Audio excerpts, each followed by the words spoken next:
니에미야 13장 1절에서 14절까지 말씀을 살펴보도록 하겠습니다. 성벽 봉헌식이 거행되던 날에 니에미야는 개혁을 위해 모세의 책에 기록된 율법을 낭독합니다. 개혁을 통해 새롭게 회복된 이스라엘을 거룩하게 합니다. 1절에서 9절은 니에미야의 개혁입니다. 예루살렘 성벽 봉헌식이 거행되던 바로 그날 백성에게 모세의 책을 읽어줍니다.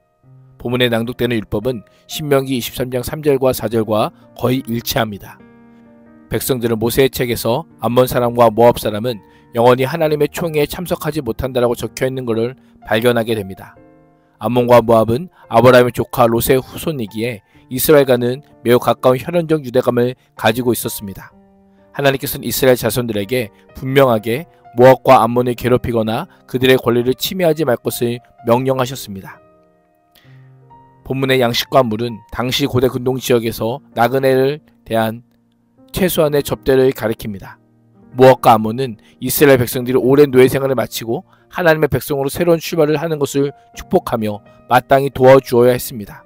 그러나 이들은 양식과 물로 이스라엘 자손을 맞아들이기는커녕 오히려 발람에게 뇌물을 주어 자신들의 냉대에 대해 아무런 저기를 품지 않고 길을 진행하는 이스라엘이 저주를 받도록 빌게 하였습니다.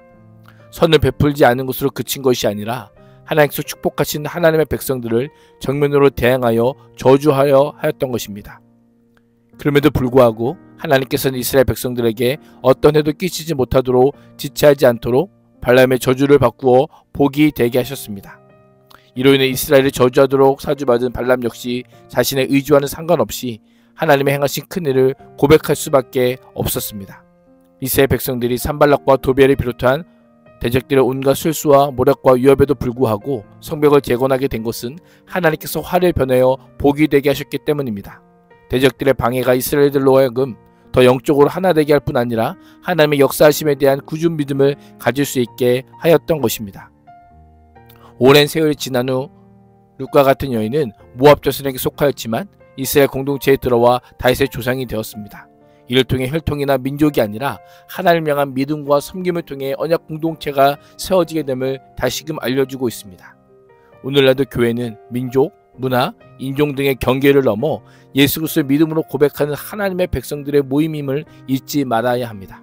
백성들은 하나님을 대적하고 신앙의 순수성을 훼손시키는 자들이 결코 하나님의 회에 들어올 수 없다는 율법의 말씀을 듣자 섞여서 사는 이방 무리와 그 즉시 이스라엘 가운데서 분리시켰습니다.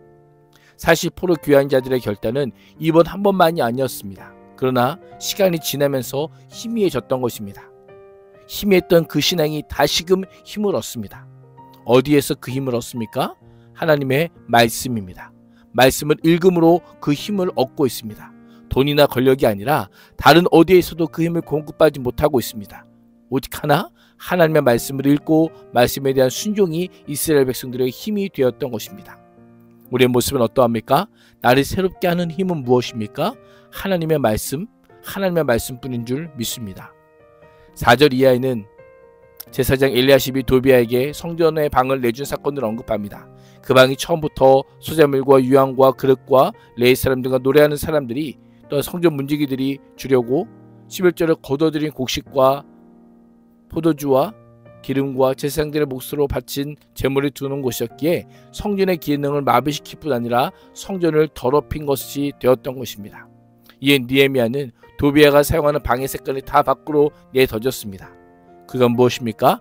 하나님께서 하나님의 이름을 두신 거룩한 성전에 이방인이여 그것도 이스라엘을 계속하여 끊임없이 대적한 자의 처소를 마련해 준 것에 따른 의분을 내며 다 내던진 것입니다. 니에미야의 모습이 어떻게 보이십니까? 이방인이 이스라엘에게 행한 죄악에 대한 의로운 분노를 바라며 그 즉시 적극적으로 잘못된 부분을 바로 잡으려고 합니다. 명령을 내려 성전의 방을 정결하게 하여 본래의 기능을 회복시킵니다. 교회가 어떤 곳입니까? 하나님의 거룩하심을 드러내는 자리입니다. 세상의 인간관계에 이익이 들어올 수 없는 곳입니다. 정치적 세력, 세상의 가치가 차지하는 것이 아니라 하나님의 영광과 거룩을 위한 자림을 잊지 말아야 합니다. 10절에서 14절은 레위인의 개혁입니다. 니에미야는 레위 사람들이 그동안에 받을 몫을 받지 못하고 있었음을 알게 되었습니다. 그래서 레위 사람들과 노래하는 사람들은 맡은 일을 저버리고 밭이 있는 곳으로 떠나버렸습니다. 예배와 성전 사역이 중단되었던 것입니다. 이에 느헤미야는 모든 민장들을 불러 모아 하나님의 전이 어찌하여 버림받았느냐라고 꾸짖습니다. 레위인들에게 11조를 주지 않은 것은 곧 성전을 떠나는 것이요 그것이 바로 배반이고 잃어버린 것임을 고발하고 있습니다.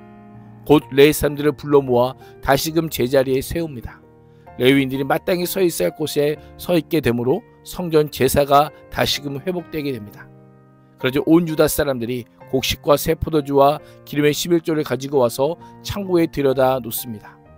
신실하고 믿을 만한 사람을 세워 성경 곡식과 11조와 제물을 맡기고 체제를 재정비하여 예배가 회복될 수 있도록 노력합니다. 이 과정에서 느헤미야는 사람의 평가보다 하나님의 기억에 남기를 간구했습니다. 14절에 따르면 내 하나님여 이 일로 말미암아 나를 기억하옵소서라고 고백합니다. 어떤 의미일까요? 느헤미야의 기도는 듣는 이에게 자기 자랑으로 들리게 하는 것이 아니라 우리가 기억해야 될 것은 느헤미야의 고백의 대상이 독자가 아니라 하나님이다라는 겁니다. 사람의 인정이 아니라 하나님의 인정을 구하는 겁니다.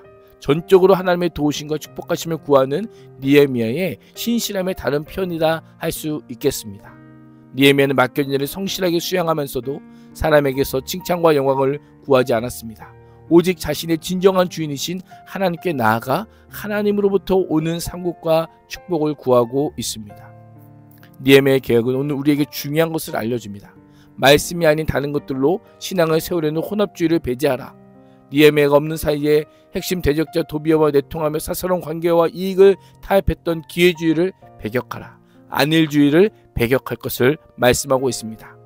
시간이 지나면서 신앙이 희미해지진 않았습니까?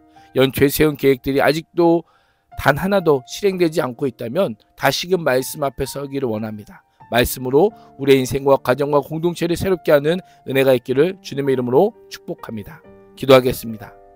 하나님, 무너진 인생을 하나님의 말씀으로 다시 세우게 하시고 하나님을 향한 헌신과 예배가 끊이지 않는 삶을 살게 하여 주옵소서. 예수님의 이름으로 기도합니다. 아멘.